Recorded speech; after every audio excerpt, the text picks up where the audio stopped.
Hello, welcome to Film Bites. This is the first one where you can actually physically see us, so hold your horses. That's one boy. So, I'm Andy the dad. And I'm Jack the lad.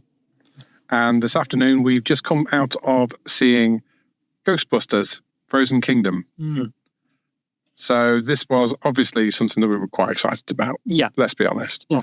The last one was a bit of a treat. That last emotional section of the film, it was just awesome, really, wasn't it? I was basically near tearful. Yeah. But yeah, I think with Frozen Empire, before even going in to watch it, we basically had this idea of, okay, the trailers seem to be a bit more darker in tone. They're actually going for a bit more of a serious edge to it that I thought was interesting. But what we got wasn't quite what the trailer promised. And that was what was a bit of an issue with both of us, I think. Yeah. But yeah, we'll just have to break it down in chunks, I think, with this one. Yeah, I mean, it started promisingly enough. It was quite action-based to start off with, which I enjoyed. We got to see Ecto-1 in action, which was nice. And it's the same kind of ensemble cast that we saw at the end of the previous movie. But then I just thought it took an awful long time to get going. It felt like an hour and 20 minutes had gone by without actually much exposition or development to actually occur. It was quite odd, to be frank, because the last movie was setting up a new family, it was setting up a new team, essentially. Yeah. And because of that, it made sense. So when you had this revitalization, if you will, of what came from the past and then modernized it for a new audience, but also bringing back the classic audience as well, it was nice because it was nostalgia whilst also reinventing something that was just, known comfortably from fans. And it's frustrating because this new one, Frozen Empire, takes its time to build, and it really takes its time. And you've got this big villain that is almost demon-esque. It's deity-esque level it's even described as well. And you think, okay, so the last deity we probably had was, what, Ghostbusters 2? Yeah. And you're thinking, okay, that's pretty good. And the design of this creature as well is very horrific. It's almost Lovecraftian in elements as well, with certain depictions of the horns, and I won't say too much else. But there are certain characters, there are certain things, there are certain pieces that don't really play out as you'd hope. I find that the exposition between certain scenes feels a bit flimsy, I thought. And the music wasn't really there. I think there was a lot of it that was, it was nice enough, but all very forgettable. And I think that really was the thing with this. I found myself kind of drifting, wanting to have more of the fun and the action that we had in the previous one compared to what we really had. I feel like the promise of the trailer, which really set up quite a dark tone. It looked as though we were quite going to get a much more enhanced threat level. But I think what we were really left with was a very underwhelming baddie. Some very strange decisions. We got the old gang back, but did we need them? They were quite... There was a lot. Again, it was questionable decision-making.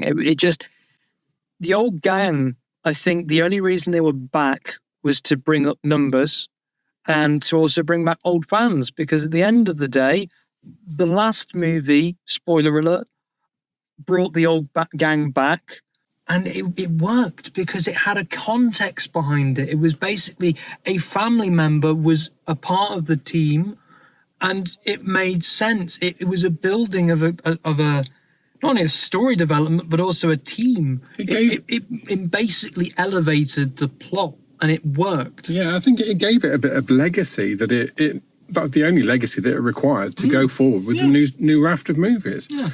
So I just think you got a bit of a... I don't know whether something happened in the editing side of it. Feels it. But it just felt really milky in comparison to what it initially looked as though it was going to set out. I mean, in all honesty, if this is, supposed to be a doorway to a franchise, I'm happy to leave it here. If they're going to not take the risks that the trailer took to do this, I mean, it's a perfectly acceptable film. It is just nothing special. But if you go back to the first one, if you go back to the previous one, I mean, Ghostbusters 2 was only okay.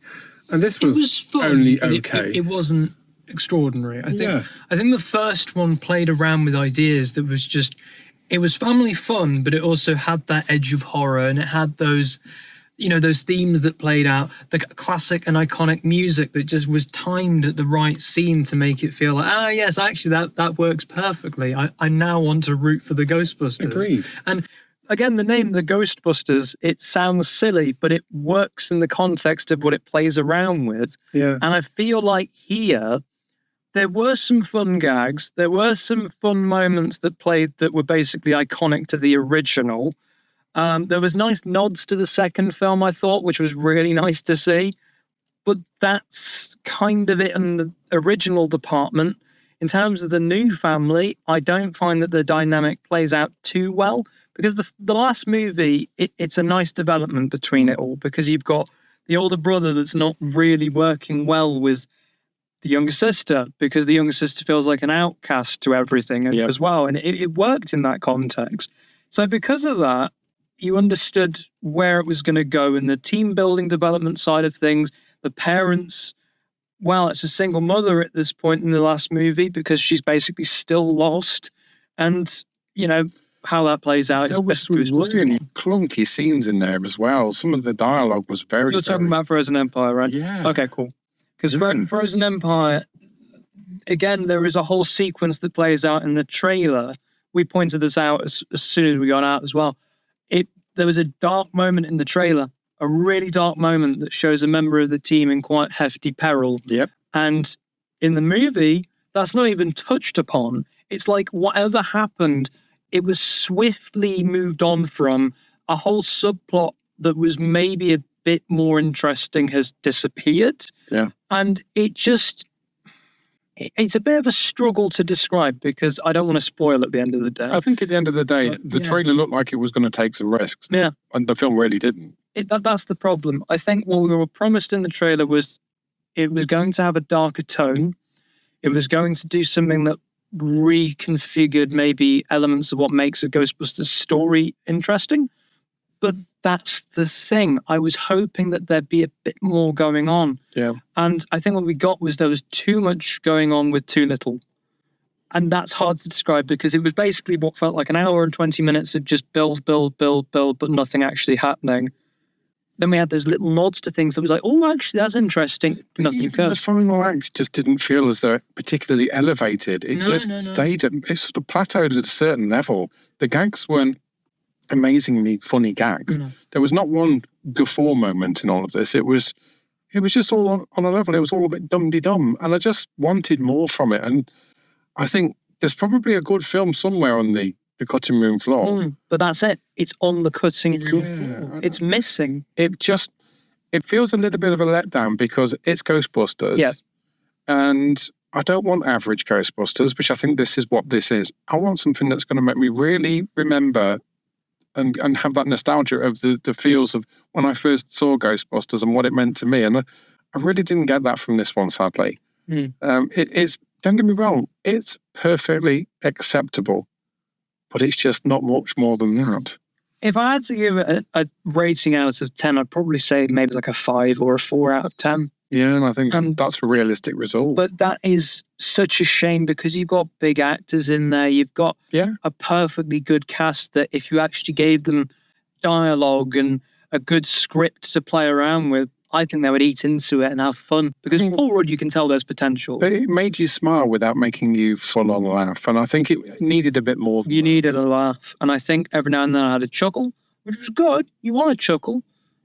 That's it. Yeah. And it was just a bit like, oh, okay. I mean, there was one big gag that I think made us all laugh. And I can't say too much without spoilers. But let's just say, good member of the team comes in, steals the show for about, 15 seconds? Yeah. And that's about it. Yeah. So it's just a bit of a shame, really. So let's wrap it up, shall we? Yeah. Ghostbusters, Frozen Empire. It's all right, but we wanted more. Agreed. I think that there was a sequel that was definitely, holding potential. And what we got was, unfortunately, just as you have put it yourself as we were exiting the cinema, another Toy Story 4 situation. And that's not great.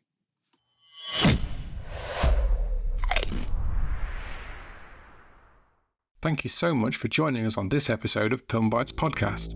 We hope you enjoyed our discussion about all things film. We love creating content for movie buffs like you, and if you had a good time today, please consider supporting us. We have a little favour. If you liked what you saw and heard, give that like button a gentle tap down there. And if you haven't already, don't forget to hit that subscribe button so you never miss an episode from us. We try and publish at least one episode each week, so stay in the loop for more movie magic and insightful discussion. Also, don't be shy to ring that notification bell. It's like your personal VIP pass to our latest content. Your support genuinely means the world to us. It's what keeps us going and growing as a podcast.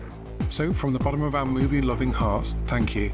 Remember to follow us on social media and feel free to leave your thoughts and suggestions in the comments. We love hearing from you. Until next time, Film Biters, keep watching, keep loving, and keep sharing your film passion with the world. Thanks for being part of the Film Bites podcast community. See you in the next episode.